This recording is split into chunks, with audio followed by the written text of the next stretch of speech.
मी धनराज मंत्री संचार ट्रेडर्स नवा मोंढा नांदेड ते दुकान आहे माझी। हे सहकार खात्यातून इफको कंपनीचे जे सोसायटी आहेत, हे सहकार खात्या अंतर्गत डीडीआर साहेबामार्फत खताच्या सोसायट्या व्यापाऱ्यांना दिल्या जातात। त्या माध्यमातून शेतकऱ्यांना थेट पुरवठा करण्यात यावा अशी शासनाची सूचना असते। परंतु आतापर्यंत शेतकऱ्यांना थेट एकही पोत 25 वर्षात विकला नाही। थेट स्वतःच्या दुकानात वर्ग करतात हे सोसायट्या आणि काळ्या बाजारात व्यापारी स्वतः विकतात।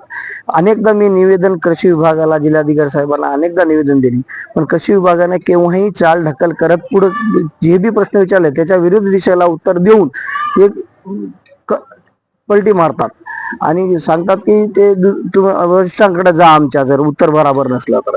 आणि दुसरी गोष्ट, ह्या सोसायट्याकडे विशेष करून व्यापाऱ्याकडे हाच वाहतूक ठेकेदार सुद्धा आहेत आणि ह्यांच्याकडे राज्याचे परवाने सुद्धा आहेत।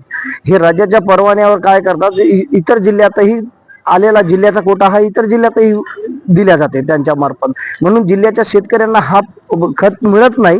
इतर जिल्ह्यात गेल्यामुळे इथं शॉर्टेज निर्माण होते, त्यांचा निर्माण होऊन इथं चढ्या दराने काळ्या बाजारात इथे सुद्धा व्यापारी विकल्या जातात। म्हणून सोसायट्या मार्फत शेतकऱ्यांना खत मिळावं आणि शेतकऱ्यांना किरकोळ खत मिळाल्यामुळे शेतकऱ्याचे युरिया वगैरे जे काही DAP वगैरे आहे ते योग्य दरात मिळाल्यावर होईल। जर माझ्या उत्तरावर जर समाधान झालं नाही, निवेदनावर, तक्रारीवर, तर मी अधिवेशनाच्या समोर, मुंबईच्या मंत्रालयासमोर उपोषण करीन किंवा अन्यथा हायकोर्टात याचिका दाखल करणार।